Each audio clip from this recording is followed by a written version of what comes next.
What's up and welcome to episode 219 maybe? I don't know. Anyway, I'm looking at trade and barter. Now this mod basically adds more variation to the merchants of Skyrim, which is sorely needed in my opinion because I hate seeing the merchants which are like cookie cutter, no difference whatsoever within, well, I'll explain that in a second. But basically you do require SKSE and Sky UI for this, of course. Now in the MCM you can go through all the settings. Now you can use custom barter settings, as you can see there, choose your own custom barter settings, blah blah blah, which is just these two, F barter max and F barter minimum. If I turn it on you can see what this means. It basically increases the price for items basically, so they will pay more for items, for example, or they'll pay less for other items, but I don't really care about using custom settings. But the point is this mod is highly customizable. We've got independent adjustments. Now this is for selling, buying and selling if you want to do one or the other. So you could increase your buying prices all the way to 100%, or selling prices to 100%, or even minus 90. So if something's worth 100 gold, you can sell it for 200 gold if you add it on that, or whatever that is on that, basically. Let's go into price variables. Now this is where it gets a bit complicated. If you add a fane of a town, or a city, whatever, you can get 5% better prices. And you can change this all the way up to, come here slider, there you go, it went there, 10%, or 0% if you don't want that one on. We've got a faction member if you're a member of the Thieves Guild or Dark Brotherhood, etc. If you're selling to their fences, basically, you can go 15% better, default 10, or 0 or 5, whatever you want. If you're the faction leader, you can also get an extra 5% additional, unless you want to increase it again, of course, or decrease it to 0. We go on to miscellaneous factors. Now, offence is minus 20. This is because you are selling stolen goods, and the author says it shouldn't be cheap nor easy to sell stolen goods. It shouldn't be easy to shift them, which is kind of true.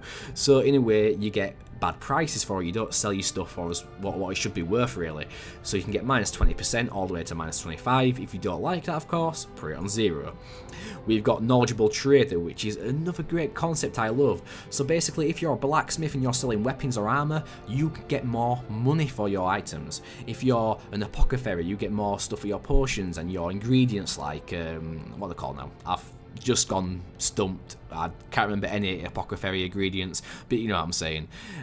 Your prices will be better when you're selling them, which is, you gotta admit, that is a good idea. In my opinion, that is. So if I'm a good good at smithing, whatever, you know, basically I can sell my shit for more.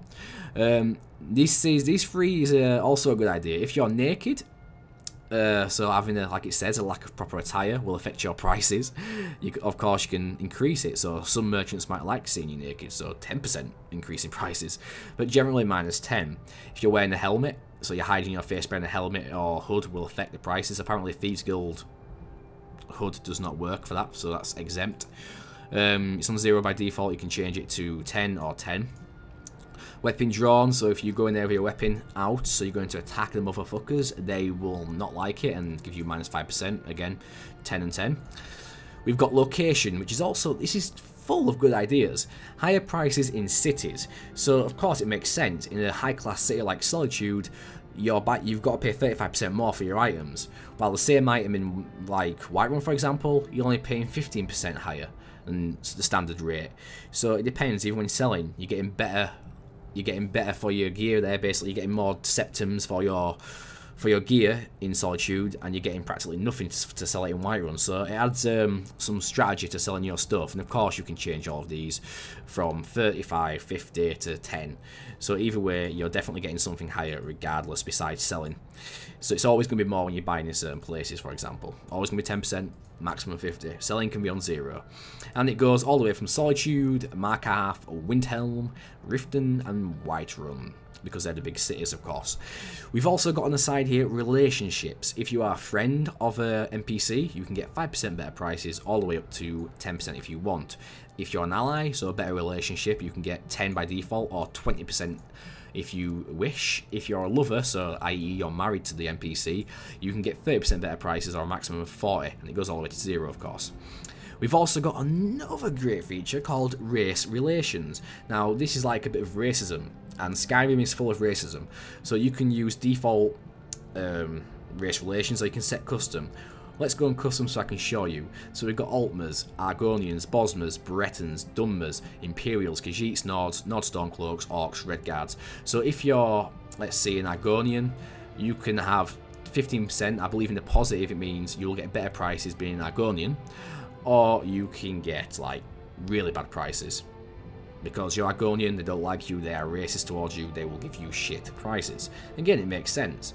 So you can do it by custom. Now, I believe this does actually depend on which hold you're in. So if you're in Whiterun, for example, and you're like, I don't know, an Argonian or something, they probably won't like you. I'm not really sure about the holds and such and how the racism works in this game. But yeah, you can just use default. Finally, we'll move on to merchants. I think the default merchant refresh, yeah, it's 2 days, 48 hours in game. Basically, this, you can do merchant gold fluctuate, so that puts all these settings away, which of course means every time they respawn after 2 days in game time, they will have random gold, and random gold. So you won't go to the same vendor and they have 3,000 gold every single time. Sometimes they might have 2,000, 1698, you know, all this kind of crap, different gold. That is really good to make it more real. But if you don't want that, you can set stuff like Apothecaries can have 500 gold, Spell Merchants 500 gold, and you can change this all the way up to 5,000 gold per person, I believe. Yep, I tested before. Yep, there you go. And you can return to default if you want. We've also got, of course, custom respawn settings. We can go from 1 day all the way to 30 days in game time to change the respawn rate, which can make it a bit more hardcore.